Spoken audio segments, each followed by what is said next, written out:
Okay, before we get too far into the video, I want to give a big shout out to today's sponsor of the video, the homies over at Manscaped. There's a lot to fall in love with inside of this Performance Package 4.0, your all-in-one hygiene kit. My favorite product in the kit is the Lawnmower 4.0 trimmer. There's advanced skin-safe technology on it, which helps reduce nicks and cuts on the most sensitive areas of your body. It's not only cordless, it's also waterproof, meaning that you could take it in the shower and do what you need to do. And for my dudes who be getting around, it has a travel lock feature. Tap the button 3 times on the front, it locks and it won't engage. If you tap it 3 more times, it then unlocks and you'll be able to use it freely. And it also comes with a cool wireless dock, so that's kind of fire. Also included in the kit are crop preserver and the crop receiver. Simply apply the crop preserver after your shower for all day body odor protection, and the crop receiver is a convenient spray to quickly refresh the area over there. Trust me, your balls will thank you.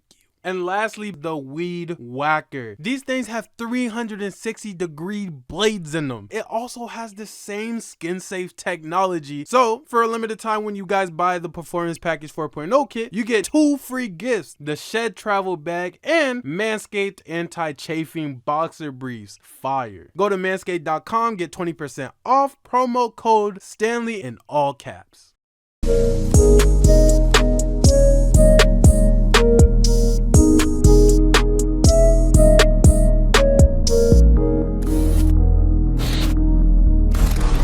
Me personally, I love the idea of having kids. I mean, who wouldn't want to take a mini version of yourself and force him to do all the things you couldn't do?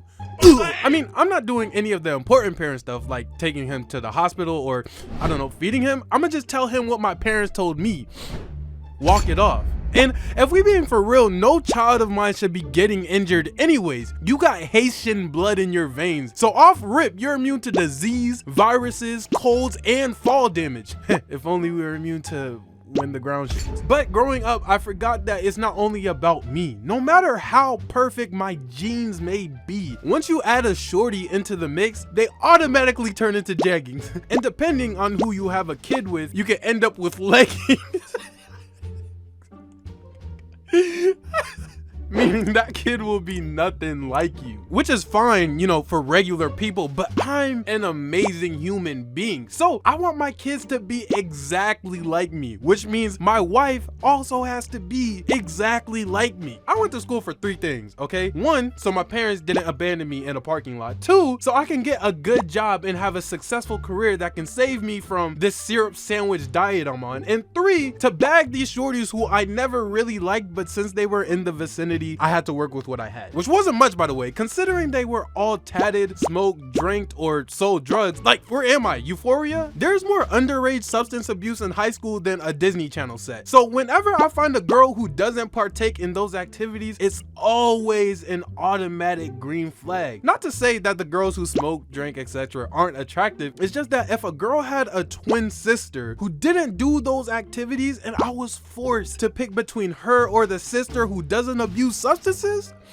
I want the threesome. I want the one that doesn't do anything. And that's exactly what I found when I met Rosette. Now, personally, I don't have like a perfect like physical type of woman. My type of girl is just someone I think is attractive. I have talked to or dated every shade, color, tint, and hue of girl, but this was the first time I fell for a country girl. I was going to the library during lunch because if you were like me, sometimes you need those 30 minutes to just recuperate from all of the jokes being thrown your way. And shorty was just like me. I mean, I've seen her before because we had an English class together, but this was my first time seeing her alone. I started talking to Rosette in the library every day during lunch. Keep in mind, I don't read, so every day I'm in here capping about what books I'm reading because some of these titles is misleading AF. Like, did you know of Mice of Men isn't about mice? Because I didn't. Imagine having a book called To Bake a Cake and it's about war. What does vanilla frosting have to do with genocide? But it was kind of odd because she would always read these high-level books, but when she go to the checkout line, she would only check out kid books. I'm talking like 1st grade, maybe 2nd grade reading level books. But I figured, who am I to judge her? You know what I'm saying? Dr. Seuss always be spitting something and Horton always be hearing something. So maybe she's just a fan of the classics. So Stanley could not, would not ask about it.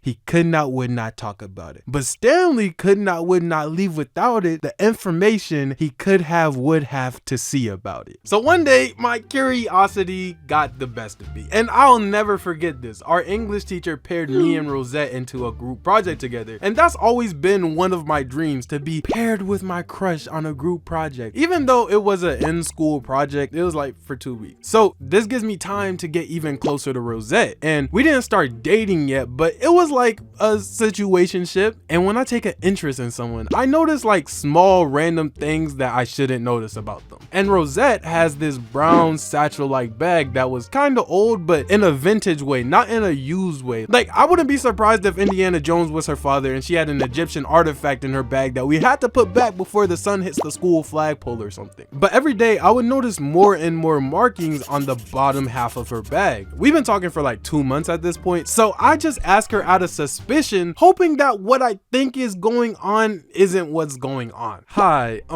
I noticed you always seem to have Crayola graffiti and hieroglyphics under your bag, and I was just wondering if that's related to the children books you be checking out, or maybe you're just like a part-time archaeologist that reads to dinosaurs or something. And on her face is like this slight hesitation, almost like I caught onto something I wasn't supposed to catch on to. Maybe it's just her brother and I'm overthinking things. Then she's like, yeah, it's from the baby. Oh, like he autographed your bag? That's fire. No, he's my son. What? How'd you son the baby? A kid, Stanley.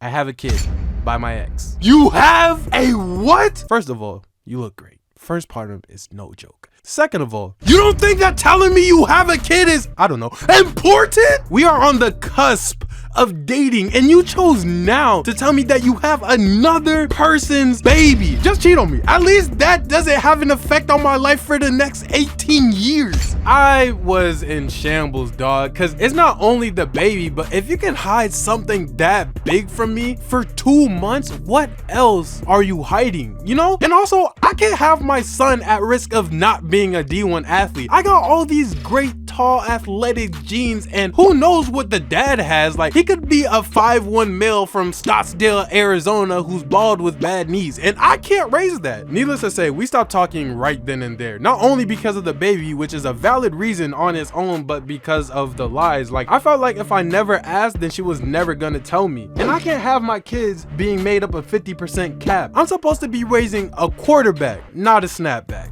Get it? Like cap, snapback, quarterback. I'll stop.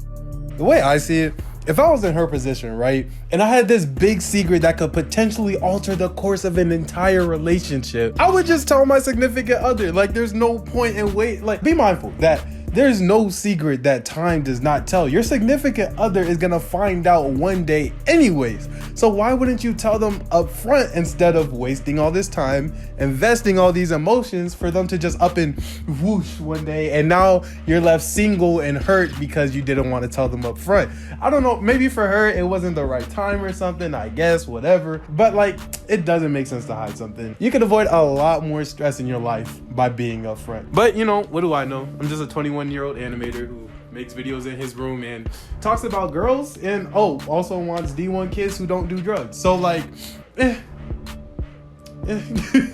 that being said, I hope you guys enjoyed the video. Make sure you guys follow me on my Instagram, that's right here. And with that being said, it's a wrap. What is it? It's like fade to black. In the trap, get racks every day. She fuck with me now, I told her to lay. My hook in the water, she liking my bed. Ain't saving a hoe, I don't wear a cave. You beef with me, don't think you ever save. I hop in the phone and drive like a race. You sipping the Henny, I don't need a chase. We dodging the feds, ain't catching no cash. I stay in the trap, get racks every day. She fuck with me now, I told her to lay. My hook in the water, she liking my bed. Ain't saving a hoe, I don't wear a cave. You beef with me, don't think you ever save. I hop in the phone and drive like a race. You sipping the Henny, I don't need a chase. We dodging the feds, ain't catching no cash.